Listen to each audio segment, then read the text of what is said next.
Il s'agit d'un jeu de cartes, c'est édité par Blue Orange. Et c'est un jeu d'Anthony Perron. Alors, nous allons voir qu'à l'intérieur, il y a un grand nombre de petits livrets de règles.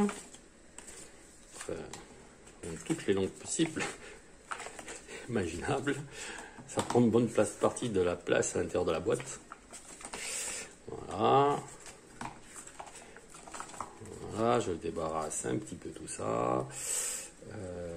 La règle du jeu en français est dessus. À l'intérieur, nous avons une lot de pions à dépuncher, des plans sabliers, un plan qui va servir à jouer à plusieurs, qui ne sert à rien en solo puisque c'est un plan de communication. Quand il est vert, les joueurs ont le droit de parler entre eux. Quand il est rouge, non, ils n'ont plus le droit de parler entre eux. Voilà. Et des petits marqueurs spéciaux. Vous avez ensuite des cartes donjon. Alors, les cartes donjon se présentent ici. La carte numéro 4, en fait, cette carte avec le montre boss est positionnée à la fin du jeu. Parce que c'est voilà, le boss, en fait. C'est logique, c'est le boss. Hein. Et là, vous avez les cartes donjon. Voilà. Voilà.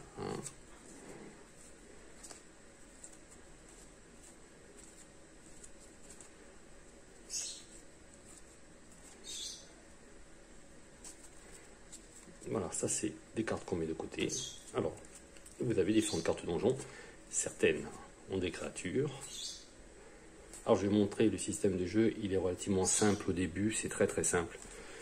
On ne va pas faire une partie complète. C'est juste pour montrer le principe. Comment ça fonctionne. Certaines ont des créatures et d'autres pièces sont vides. Donc, pour démarrer les parties, nous avons un sablier. La partie dure le temps du sablier. En sachant que il existe une application pour smartphone qui remplace le sablier de manière un peu plus moderne. Vous mélangez votre paquet. Allez, je vais montrer le principe de jeu. Voilà. Mélangez votre petit paquet. Voilà. Et vous, le joueur prend par exemple 6 cartes du jeu. Voilà, il prend 6 cartes. Voilà. Et à partir de ces 6 cartes, nous allons pouvoir construire un donjon.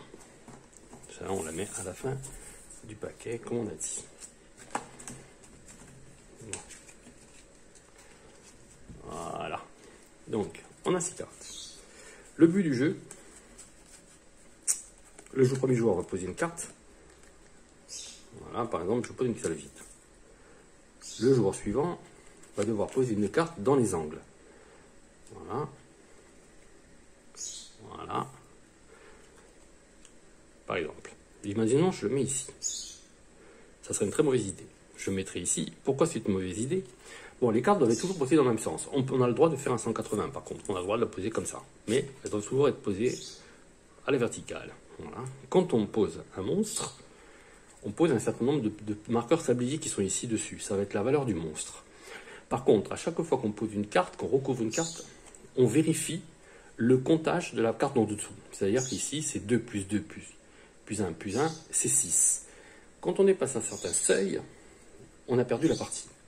C'est-à-dire, comme le spécifie la règle, on doit vérifier à la fois le total de points qui sont ici sur le côté et le nombre de points aussi qui sont à l'intérieur par la créature. Donc ici, par exemple, nous avons un comptage de 6. Voilà. Si on prend par exemple la règle qui nous explique que, c'est pas assez bien expliqué, voilà, c'est ici, voilà, la règle, voilà, toutes les cartes de la position de sensation, c'est ce que je viens de vous dire, et on évalue le danger. Alors, si le danger est égal ou supérieur à 5, tout va bien, est inférieur ou égal à 5. Si le niveau de danger, comme on a fait ici ça fait 4 par exemple, le niveau de danger atteint 6 ou plus, le groupe fait beaucoup trop de bruit, les créatures et la partie est perdue.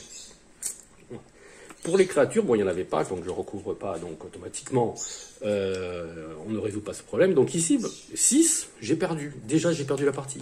Donc le but du jeu, quand bon, j'avais pioché une carte, le but du jeu, essayer de... Par exemple, ici, c'est très très bien. Je recouvre une carte, il y a 4. On peut continuer la partie. On va agrandir le donjon ici, un maximum, jusqu'à la fin du sablier. Voilà, à la fin du sablier, en principe, on devrait avoir à lutter contre le boss. Alors le but du jeu, comme je l'ai spécifié la partie, voilà, Ça, c'est le mode, disons, solo. Hein, donc, voilà. Il y a des petites spécificités. Enfin, vous avez compris le principe. C'est très très simple. C'est un jeu totalement coopératif. Voilà. La règle de jeu se résume à ce petit carnet. Voilà. Voilà. Et le but du jeu est vaincre le chevalier noir, c'est-à-dire la carte positionnée ici. C'est lui le chevalier noir avant la fin de la partie. Voilà. Sachant qu'il a quand même 4 de côté. Voilà. Là, vous avez à peu près compris comment ça fonctionne exactement.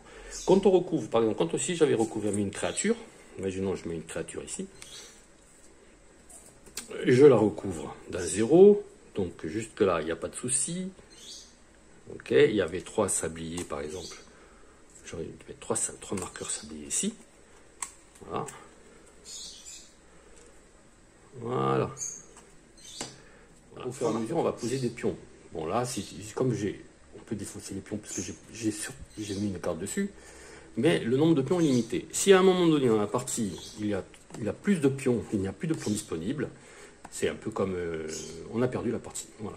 Donc il y a 2 façons de perdre la partie, c'est-à-dire en ayant une mauvaise combinaison de chiffres autour de la carte ou en n'ayant plus de cartes sabliers. Voilà. Vous avez compris les principes de jeu, c'est très très simple. Voilà. Il ne faudrait plus qu'à essayer et de jouer.